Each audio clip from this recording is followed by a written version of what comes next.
The story begins within the walls of a massive royal palace where a young boy named Van suddenly jolts awake in a bed far too large for his small frame. As he slowly lifts his hands in front of his face, a strange sense of disorientation sets in. His hands are small, delicate, and unfamiliar.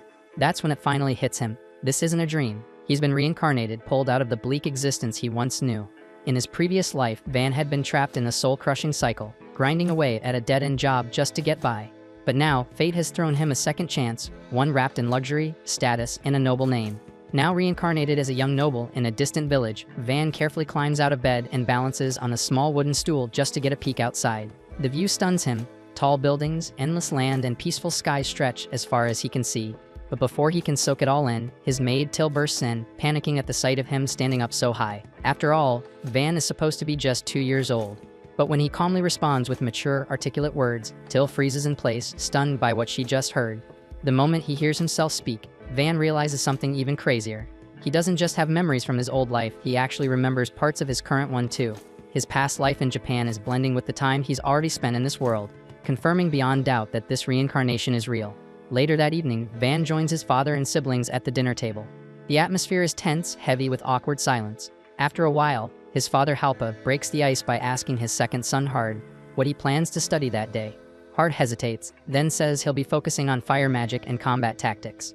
Halpa nods and turns to the third son Sesto, who says he'll also be studying magic. Finally, Halpa looks at Van and asks the same question. Without hesitation, Van replies that he still has a lot to learn, so he wants to begin by studying the kingdom's history and traditions. His brothers freeze as they stare at him, rattled by how a 2-year-old just gave a more thoughtful answer than either of them. Halpa suddenly breaks into loud laughter, clearly amused and genuinely impressed by how sharp and promising Van is at such a young age. He says he's got high hopes that Van will end up inheriting the same strong fire magic talent that both he and Van's mother were born with. Halpa then mentions that the magic aptitude test will happen when Van hits 8 years old, and he warns him not to mess it up. In this world, magical ability isn't just important. It's everything, and it's usually divided into 4 primary elements: fire, water, wind, and earth. While other forms exist, anything outside those 4 is seen as second-rate or even shameful. Once breakfast is over, Van heads off to his study, where the maids start giving him a basic rundown of how society and daily life work in this world. Just as they're finishing up, the head butler Esparta strides into the room and slams a thick stack of books onto Van's desk. Esparta is no ordinary servant. He's a veteran butler who's been working under Van's father for many years. Despite that, Van still finds him terrifying. Esparta then tells Van he's already aware that he's begun learning to read and do some basic math, so he bluntly asks how far he's gotten. Van admits he's still struggling with reading, and in terms of math, he can only handle simple addition and subtraction. But Esparta knows the kid's got more potential than that. So without asking, he decides to take over as Van's personal instructor, and from that day on, Van's life turns into a nightmare. The lessons are brutal, long hours, no breaks, no excuses. Still, those intense sessions pay off, as just within a few weeks, Van manages to read and write with ease. After grinding non-stop for 2 solid years, Van finally hits his 4th birthday and begins his sword training. At the start, he's completely hopeless.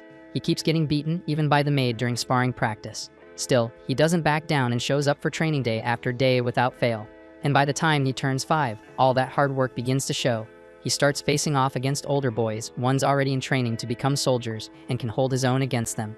Van realizes their moves are sloppy and easy to predict, so he beats them over and over again with little effort. The other kids are stunned by how good he is and start wondering if he's some kind of prodigy. What really sets him apart, though, is that unlike his snobbish older brothers, Van actually talks to the commoner kids and treats them like equals, forming genuine friendships instead of acting like he's above them. Soon afterward, Van takes a moment to catch his breath and grabs a glass of water. Just then, the Deputy Knight Commander D steps into the room and politely asks to see Van's hands. As he carefully inspects them, D's expression tightens because there are no calluses, no bruises, so it's clear Van hasn't been wielding a sword for very long. Van confirms it, explaining that his time has mostly been swallowed up by endless studying.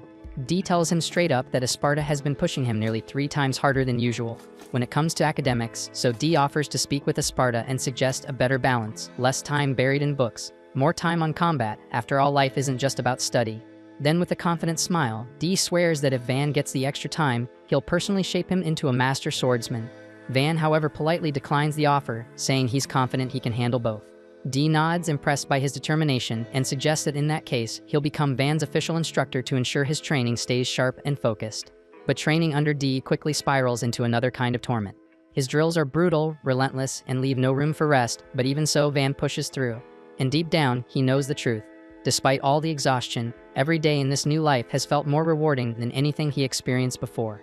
For the first time ever, he feels like he's actually living. And with that, Van silently promises himself that he's going to make this second chance count and enjoy every bit of it. 1 year afterward, Van turns 6, and by now, the constant cycle of back-to-back training and studying starts to wear on him. He begins to feel burned out, realizing that if things go on like this, he'll never experience the fun life he once dreamed of. So he makes a decision to start living like a normal child and carve out time to enjoy himself. Not long after, he tells one of the maids he wants to go outside and play. She takes him to the town market, and Van is blown away by the chaos and energy, the crowds, the chatter, the colorful goods on display everywhere.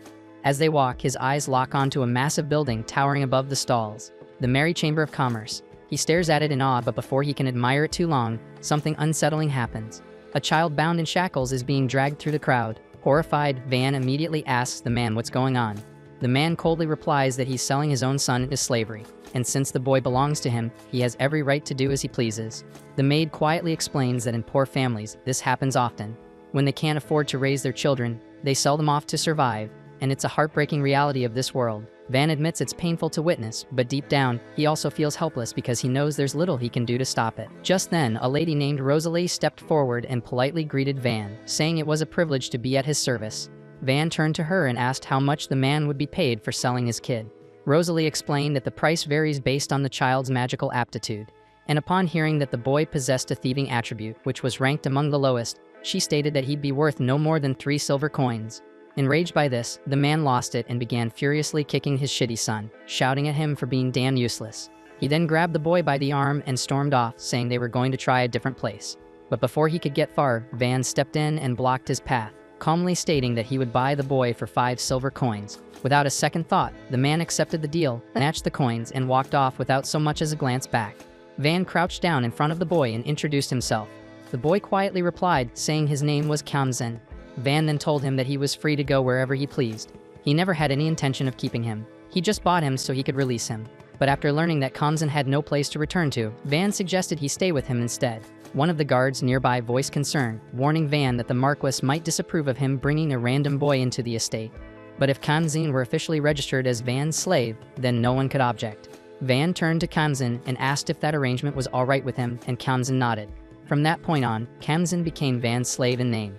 Rosalie then reminded them that before finalizing anything, they had to complete the slave-binding ritual. Both Van and Kamzen reached their hands out at the same time, and following Rosalie's directions, the contract was forged, and a faint glowing crest appeared on the back of Kamzen's hand. That symbol would remain there permanently as proof of their contract, for as long as it stayed in effect. Once it was done, Van brought Kamzen with him into the Chamber of Commerce to get him properly dressed and out of the ragged, grimy clothes of a street-bound slave. A few days later, back inside the royal estate, Van was about to enjoy a rare moment of calm and treat himself to a cookie.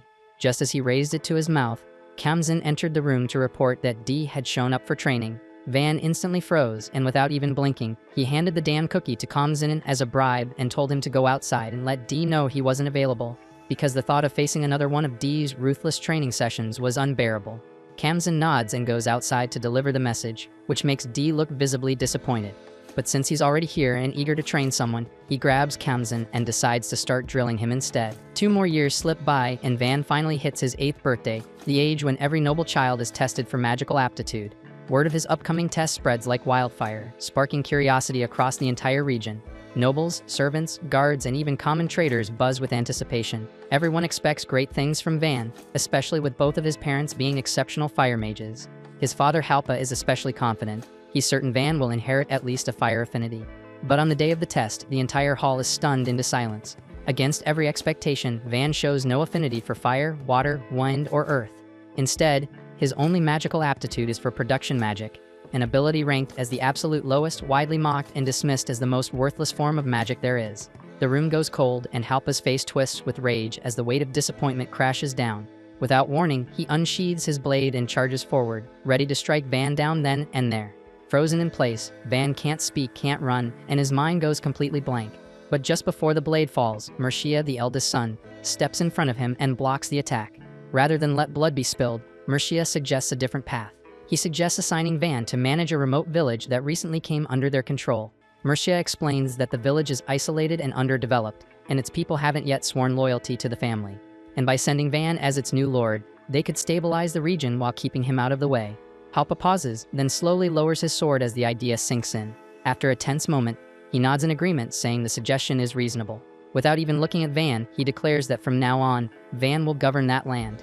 Then he turns his back and orders Van to pack up and leave immediately, stating coldly that someone so useless has no place under his roof.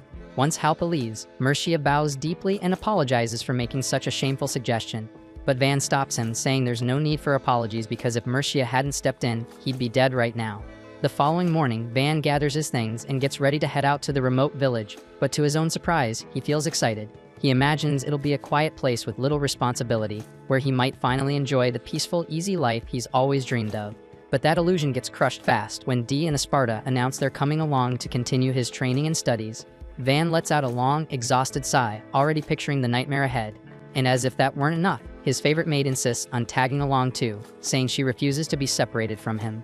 With everything packed and ready, Van climbs into the carriage and sets off toward a new chapter, still holding on to a tiny shred of hope that he'll finally catch a break and have a little fun. While riding through the quiet woods in his carriage, Van decides to pass the time by messing around with a bit of production magic. After focusing for a moment, he successfully conjures a small sword right into his hand. Kamzin watches calmly, not the least bit surprised since he's well aware of Van's natural talent and how quickly he masters things. But with everything that's happened, getting exiled and losing his status, Van finally brings up something that's been bothering him. He tells Kamzin there's really no reason for him to stay bound by their slave contract anymore. If Kamzin doesn't want to keep traveling with him or feels uncomfortable sticking around, Van says he's more than willing to break the contract and set him free to live his own life. But Kamzin instantly shuts the idea down without even thinking twice. He firmly tells Van that he already chose this path and didn't do it on a whim. He makes it clear that he'd gladly throw his life on the line if it meant keeping Van safe, no matter what kind of trouble they run into. Hearing that, Van has no choice but to respect Kamzin's loyalty, though part of him still feels uneasy about it.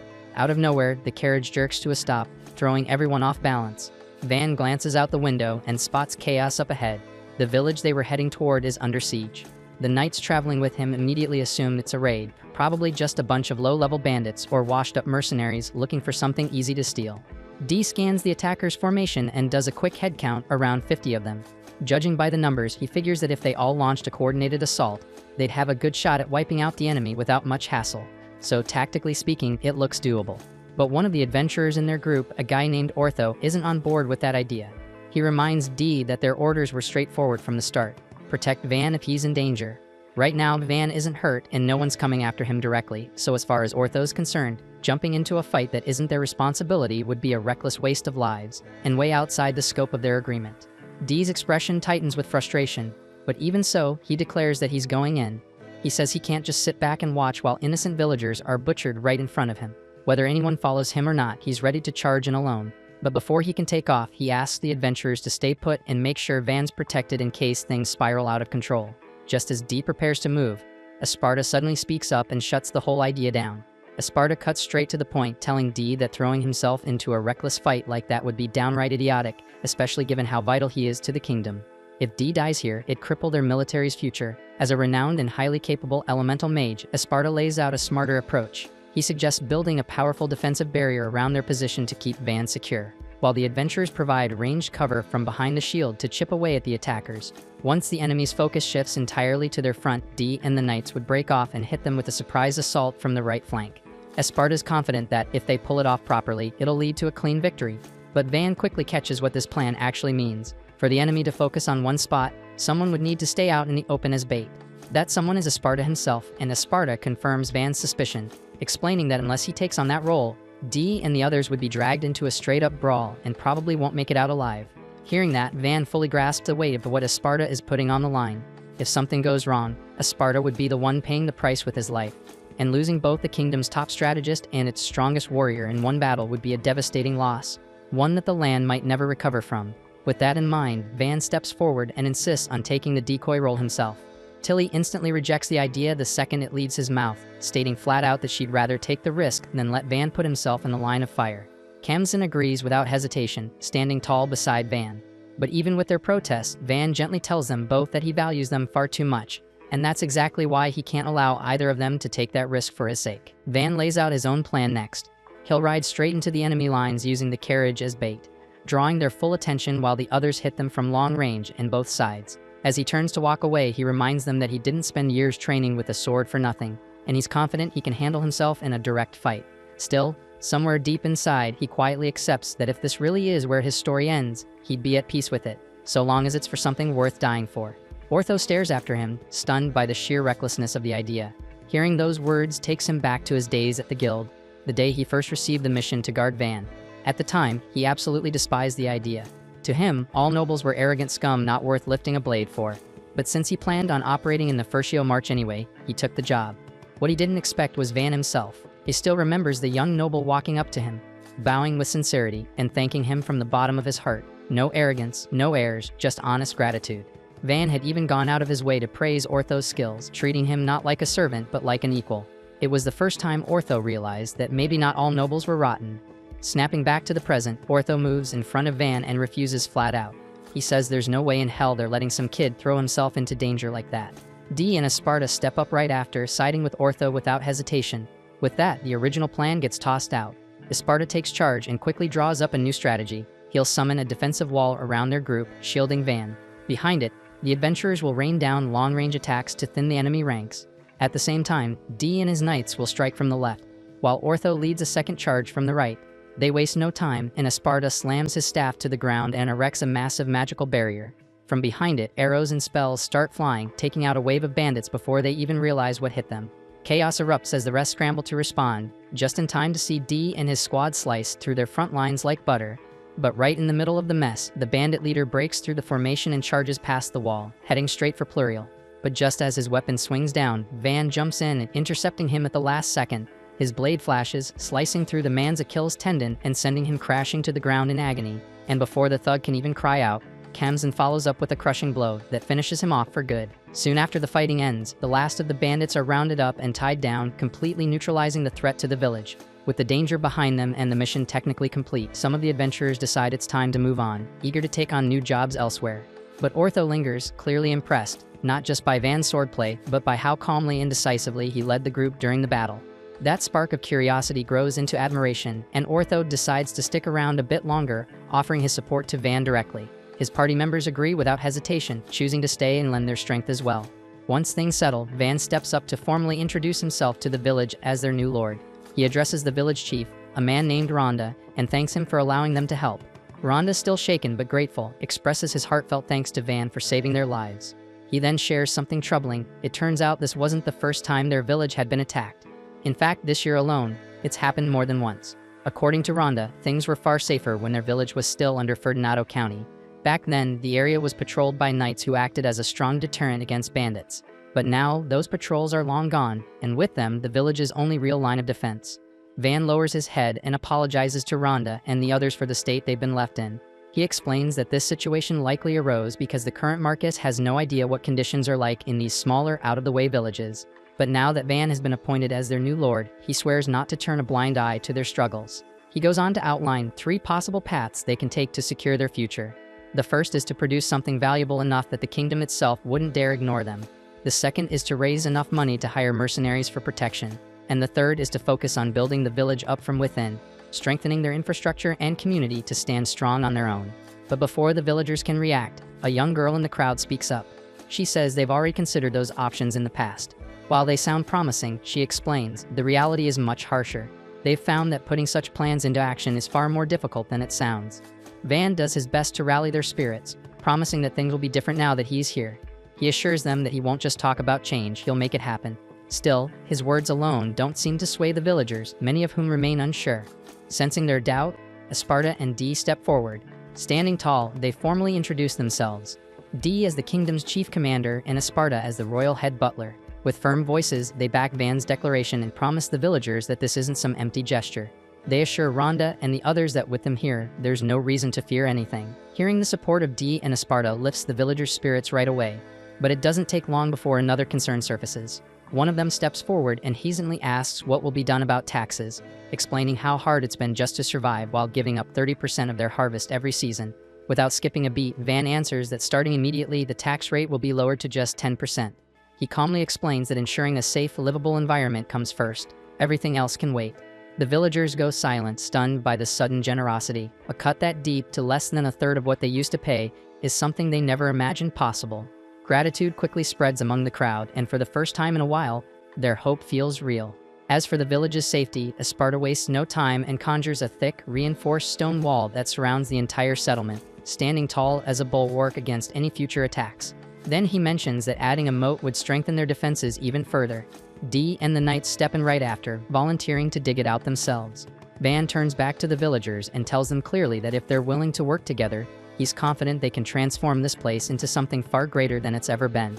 Once things calm down, Van decides to test his production magic again. After a bit of focus, he crafts several wooden-looking blocks, but they're far from ordinary. These are made of nanofibers, a rare and ridiculously tough material. When Ortho tries slamming one with his sword, the blade bounces off without even leaving a scratch. Encouraged by the result, Van spends the rest of the day crafting weapons, each one as polished and precise as a royal armory piece. Watching him work, Tilly starts to worry he might burn himself out, but Van just smiles and assures her he's fine. He remembers reading that production magic usually eats through mana like crazy, and most people struggle to make even a single object without passing out, so clearly Van's built a talent for it. As a finishing touch, he crafts a beautiful sword and offers it to Kamzin, who accepts it with both hands, promising to cherish it for the rest of his life. Tilly gets jealous, so Van hands her an axe, but one glance at her face makes it obvious she's not thrilled. That night, Van rests by the campfire, but his whole body aches from sleeping rough. Glancing at Tilly and Kamzin as they sleep, he can tell they've been putting on a brave face, but they're exhausted too. That's when he makes up his mind it's time to build a real home. The following morning, Van gets to work. Using the nanoblocks, he and the others begin laying out the foundation. When Chief Rhonda passes by and sees the progress, he remarks that it's shaping up to be the perfect location for the Lord's mansion, and hearing that makes Van's heart swell with pride. He takes a moment to analyze the structure with his magic, carefully measuring the layout and scanning each block down to the last inch. Once everything feels right, Van activates his magic in full. In the blink of an eye, the entire structure assembles itself in front of their eyes, a fully built mansion rising from the ground like a miracle. Everyone stares in wide-eyed silence, unable to process what they just witnessed. Van glances up at the massive building, scratching his head a little, thinking that maybe he went just a little overboard. Nobody can quite process how Van pulled off building a whole damn mansion in such a short time. It's so ridiculous that most people are convinced it defies logic. One thing becomes obvious though, his production magic isn't just handy, it's a game changer for running a territory. Way more practical than any overhyped elemental spell. Van admits it's a pretty cool skill, but deep down, he still sees offensive magic as the real deal when it comes to protecting people. In his head, a strong ruler with the power to fight is what truly makes folks feel safe. But his friends shut that down real quick. Then Esparta points out that while that might be true during times of war, what people really want is a lord who'll improve their day-to-day lives. And in that sense, he says no one fits the role better than Van. What Van just pulled off was nothing short of miraculous, and Ortho straight up says that his powers are way beyond anything a normal production magic user could ever dream of. But Van isn't stopping there. He says if they bring him enough lumber, he can build houses for everyone. The others are floored, and Ortho and Dee immediately order their men to start hauling in materials. The villagers, of course, are all in. Their homes are falling apart anyway, and Van quickly realizes he may have just volunteered himself for a massive workload. Still, seeing the conditions they're living in, he makes up his mind to transform the entire village from the ground up. He agrees to build a home for every single family, and the celebration kicks off right away. Van gets to work, cranking out house after house, and people can't believe how much mana he's burning through like it's nothing. Even more impressive is his knowledge of urban planning. He explains the grid layout he's using, with each unit made of 4 houses and wide roads running between each block. It's efficient, clean, and organized. Van says these wooden homes will do for now, but once they have a steady supply of stone, he'll upgrade them all to suit each family's needs. And because he wanted to enjoy a proper bath himself, he went ahead and built a bathhouse next to his mansion, keeping the design simple, while Pluriel helped out by filling the tub with water magic. Later, after taking a bath, Van finally gets to crash in a proper bed, clean and satisfied. The following day, Van finds out the knights managed to dig a trench around the entire village. He's impressed, but notes that filling it with water would make it even better. A full moat for defense. Plus, they'll need a proper water source for drinking and bathing, and that locks in their next goal. Without missing a beat, Van says it's time to secure a water source.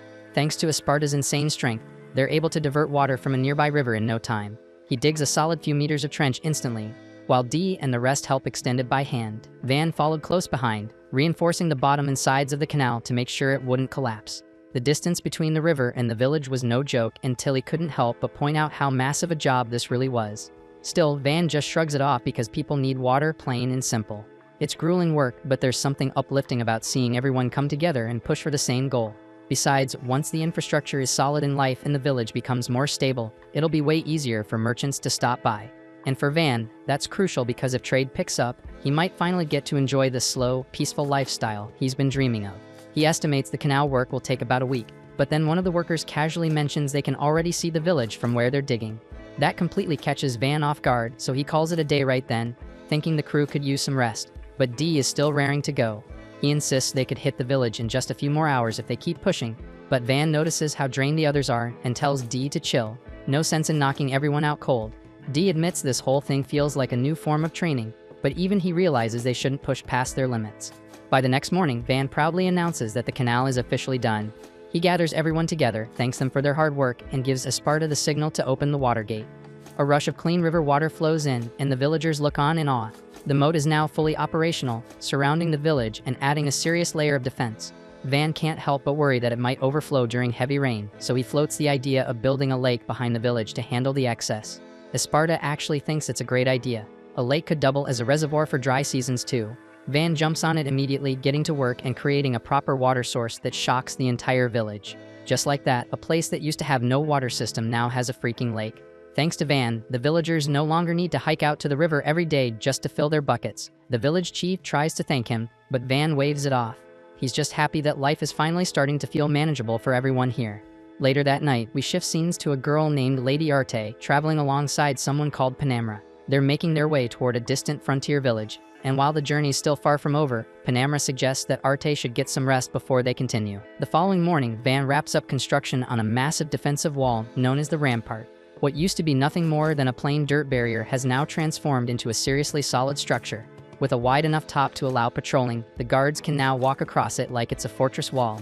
Everyone's buzzing with excitement because this thing is no joke. It's so sturdy that even if bandits show up, the villagers won't have to lose sleep over it. But Van is not content just yet. He wants to push it even further and make the village feel completely untouchable. Van then experiments with crafting simple crossbows, or at least that's what he calls them. But when he's done, nobody can believe what they're seeing. These things are anything but basic. They're clean, powerful, and even come equipped with shields on the front, letting guards shoot while staying safely behind cover. The moment they see these, everyone realizes just how insane Van's production magic really is. Their village may be tiny, but it's starting to resemble a fully fortified city. Everyone's in full agreement that some random bandit gang wouldn't stand a chance no matter how bold they get. Dee even jokes that if the king had half a clue about what Van was capable of, he wouldn't have kicked him out to this backwater place. He would put him in charge of the entire family. The king may have dismissed him as weak, but one glance at the changes in this village makes it obvious Van's strength isn't just practical, it's battle-ready. Dee insists that Van might be stronger than anyone they've ever seen, while Esparta argues his real talent lies in defense. The two start bickering, but Van steps in and calms them down. He reminds them there's no point in complaining about how things turned out. They've got what they've got, so they'd better make it work and stand tall. Right then, Van's stomach growls like it's declaring war, so Tilly heads off to cook something for the crew. But it's a struggle because supplies are running low. Esparta mentions that while defense is great and all, they need to figure out a steady income source for the village. Right now, they're cut off from the world aside from a couple of merchants who show up once a month. Van brushes it off at first, thinking their crops can handle the village's needs. But then Esparta mentions something critical. They don't have the ingredients to make Van's favorite sweet-baked treats. That gets his attention fast because the idea of living without those sweets is basically a nightmare. So Van instantly does a 180 and declares that it's time to come up with a solid product the village can sell. Kamzin then suggests selling the wood blocks that Van crafts with his magic, but Van instantly shuts that idea down. No one else can manipulate them the way he can, so it wouldn't work. One by one, the others pitch in their ideas, but Van can already tell that finding something unique and valuable enough to market as this village's specialty won't be easy. Afterward, Van finds out that Tilly and Kamzin have been avoiding using their weapons. Since they were gifts from him, neither of them wants to risk damaging them. But Van reminds them that the whole point of having weapons is to know how to fight with them, so they've got to get some practice in. Zara tells him not to stress and shows them the shield made from the Orc Knight. It's both tough and flexible, so it won't mess up their weapons too badly even when he blocks. Kamzin steps up first, and his swing has no power behind it at all, yet somehow, the shield gets knocked to the ground, sliced clean in two. Everyone just stares because a hit with zero force shouldn't do that kind of damage. And the fact that a wooden sword could do that kind of damage with a half-hearted swing stuns everyone, Van included. Van patches up the shield, and not long after, Ortho shows up to see what the fuss is about. He's carrying some ores they recently mined and wants to know if Van is interested in buying them. Ortho explains that the woods around the nearby mountains are crawling with dangerous monsters, which is why most folks avoid the area. But since no one's been mining there, the place is rich with untouched resources. They came back with iron, copper, silver, and even a little gold. But what really catches Van off guard is when Ortho says they found mithril ore. If that's just from the foothills, then the deeper mountain range must be packed with valuable materials. Van takes a bit of the iron ore and stuns the group by instantly turning it into a solid block of metal. He admits he didn't refine it before molding it, so he's not sure how pure the result is. Still, Zera's hyped and asks if Van can forge him a sword out of it. Feeling a little guilty about the busted shield, Van agrees. Zera requests both a long sword and a short one, so Van gets started. It's his first time crafting with iron, so he really has to focus. He carefully visualizes the design and edge, and before long, he finishes. And since Zera's his very first customer, Van even put in extra effort to make the swords look great. Zera's thrilled with the short sword, and Van moves on to the next. It turns out just as good, and now all the other adventurers are lining up, wanting weapons of their own. Van reminds them that since they're the ones who gathered the ores, it's only fair he makes their gear. Once he's done, it's obvious to everyone that Van could easily sell these weapons for a fortune. Then he shifts his gaze to the mithril ore, wondering just how incredible a weapon made from that would turn out. Esparta is immediately fascinated by the mithril, mostly because he's never heard of metallic ores being mined in a forest. The only logical explanation is that there's a dungeon nearby. He tells Van that if they manage to locate one, everything about their situation would flip overnight. A steady stream of people, trade, and opportunity would flood in, turning their quiet little village into a bustling hub. That possibility gets Van fired up because finding a dungeon would skyrocket the village's value and status. Dungeons are packed with high-grade resources and gems that can rival national treasures. Normally, whenever the guild catches wind of a new dungeon, they rush to establish a branch in the nearest settlement. But Van brings up the hard truth: the village just isn't equipped to handle that kind of influx right now. Esparta agrees, since bringing in the guild would mean waves of adventurers, merchants, and even knights showing up. And with their current setup, they barely have the food, space, or infrastructure to support any of them. Worse, if word got out too soon, a rival country might try to invade, hoping to snatch control of the dungeon before the village can do anything about it. And then there's Van's personal dilemma. He's considered a disgrace by his family, so if his father finds out that the village he was exiled to actually has value, there's no doubt he'd be shipped off somewhere else. That's why Van decides they need to develop the village and produce results first, before any dungeon discovery changes the game. Ortho totally gets it. He says they'll steer clear of the suspected dungeon area while gathering materials, just to be safe. Van knows the adventurers could easily report this and gain favor with the guild, so he genuinely respects that they're holding back to protect the village. Sometime later, Van looks around, satisfied with the progress they've made. He smiles and says their dramatic village makeover is officially complete. Tilly stares at him, half in disbelief, and asks if he's seriously not out of mana yet after cranking out weapons and houses non-stop. But Van just waves it off, saying he's only a little worn out. Right then, a breathless messenger rushes in with urgent news. Armored lizards are headed straight for the village. Van doesn't hesitate and shouts for everyone to get behind the walls, orders the drawbridge raised, and has the gates sealed. The villagers are visibly shaken. They've all heard how deadly those creatures can be, and panic spreads fast. But Van stays calm. He knows fear is natural, but reminds them that the lives of their friends and families depend on what they choose to do now. He promises to fight for them all, but he's also honest. He can't do this alone. That's why he asks them to stand with him. If they want to keep this village safe, they'll need to fight for it. Thanks for watching. If you enjoyed the recap and are excited for the next episode, make sure to like, subscribe, and hit that notification bell so you don't miss our daily recaps.